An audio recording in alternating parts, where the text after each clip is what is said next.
Wire, Starbucks employees just got a taste of the Trump economic tax cut effect. Yeah, I saw this. We're going to go through a pretty good list, too. And I only wrote down some of the big ones that you would actually recognize. Yeah, Dave Ramsey companies. actually just talked about the whole list, too. Yep. I'll lead you to the website, too. Starbucks announced that it's joining the growing list of businesses nationwide who are passing down some of those massive tax savings to their employees. That's so weird, because the liberals said that companies would never do that. Yeah. That's exactly what Dave Ramsey said. Specifically citing the GOP's tax reform bill, Starbucks announced this week that it will be giving its employees pay raises and stock grants. To throw more salt into the permanently open progressive wound, Starbucks says it's also using the tax break to help it move forward with some pro-family measures. The Seattle Times reluctantly reported that all employees will soon be able to earn paid sick time off, and the company's parental leave benefits will include all non-birth parents. Starbucks Corporation said Wednesday that the changes affect about 150,000 full-time, part-time, hourly, and salaried employees, most of whom work as baristas or shop managers. The new benefits apply to workers at more than 82,000 company-owned stores, but not at the 57,000 licensed shops like those found inside supermarkets. So the pay raise will begin in April, which the Times notes is the second increase employees have enjoyed this year alone. Okay, so that's the second one. Baristas currently make just under $10 an hour.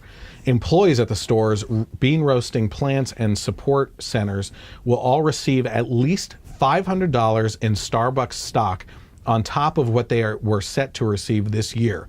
The additional paid sick time begins to accrue in July. The total cost of the company for the changes is over $250 million, which they can afford because of the massive tax breaks given to them by the Republicans and signed into law by Trump.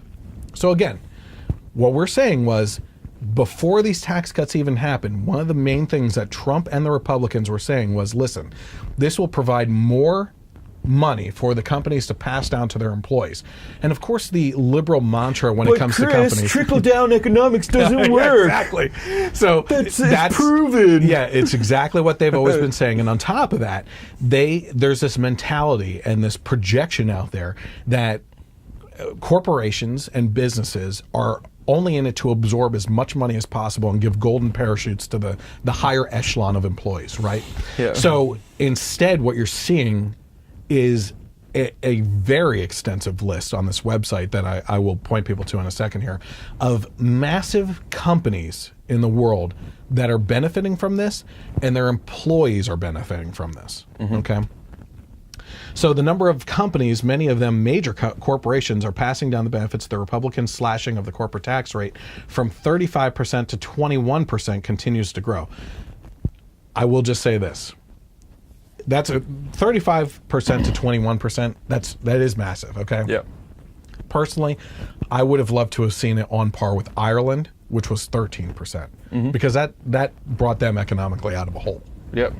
So I went through the list on this website, and you can actually go to www.atr.org/list, and that is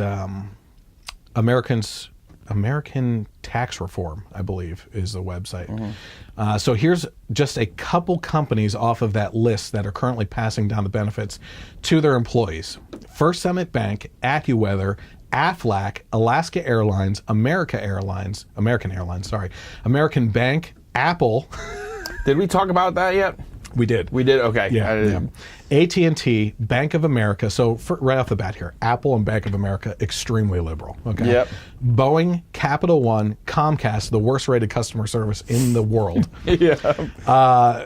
Fiat Chrysler, that was one of the first companies to jump on board with that. Fidelity Bank, Hartford Financial, Humana, INB Bank, JP Morgan Chase, JetBlue. All these evil banks. Bastards. All these evil banks. M&T Bank, Nationwide Insurance, People's Bank, PNC Financial Services, Southwest Airlines, Starbucks, as mentioned earlier, which is another extremely liberal company, SunTrust Banks, Travelers Companies, which I believe is Travelers Insurance when I was looking at it, Thermo Fisher Scientific, Verizon, Visa, Walmart, Walt Disney Company. That's just massive ones right there in like a subsection. Waste Management, Wells Fargo, Wynn Resorts, and more.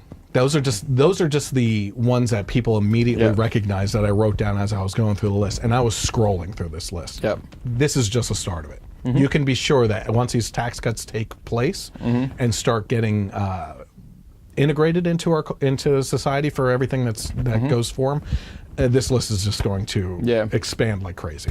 Yeah, one thing that Dave Ramsey brought up about the tax cut too, even if everything that liberals were afraid of happened and they were just greedy and kept all the money, what do they do with that money? They spend it. Yeah. And they put it back into the economy, and they're supporting small businesses or whoever by buying things. Yeah. You know, and that's the worst case scenario, and that's not even happening. Yeah. Yeah. Not only that, I mean, we've talked about this before too.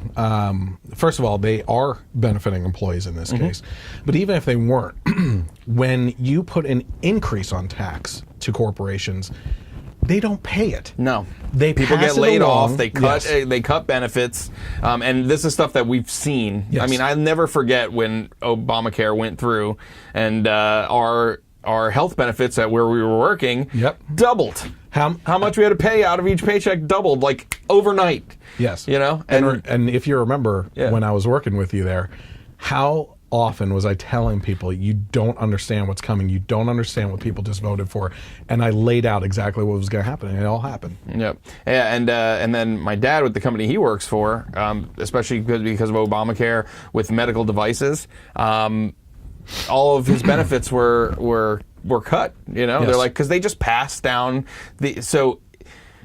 Even if you think that the benefits don't trickle down, the negatives definitely trickle down. Yes, definitely, and no doubt. And that's what Billy just said here while he was commenting on the podcast here, and that's exactly what I was leading to with it. Is that when you increase a tax on a business, they don't eat that cost. They don't look at it and say, crap, you know, we got to pay more in taxes this year, so let's see, we'll cut the CEO's pay by this much and all these other employees by this much, and we'll just absorb this cost. What they end up doing is passing that along as a fractional increase to the cost of the product or service to the consumer. Because they're not going to eat that cost themselves. So what happens? We have a group of American people that bash and demonize corporations in this country that are giving jobs to millions of people, supporting families with benefits and all, and they demonize these corporations and make them pay more in taxes, and who gets screwed in the end? The people that voted for it. Yep. And they don't get it. It's like reaching around and spanking themselves. Yeah, the big thing too was the Apple one. I mean, it's a perfect example of, our taxes aren't so crazy that we can bring two or 350 billion with a B back into the U.S. The amount of money that Apple is investing in the United States is more than the annual GDP of the Philippines. Yeah, that's insane. Yeah, it's crazy. I think. Yeah. I don't know what comes from the Philippines, but it sounds crazy. Manny Pacquiao, and that's it. Billy made another good point. I said that the people that get screwed by are the people that vote for it, but the people that didn't vote for it are the ones that get screwed.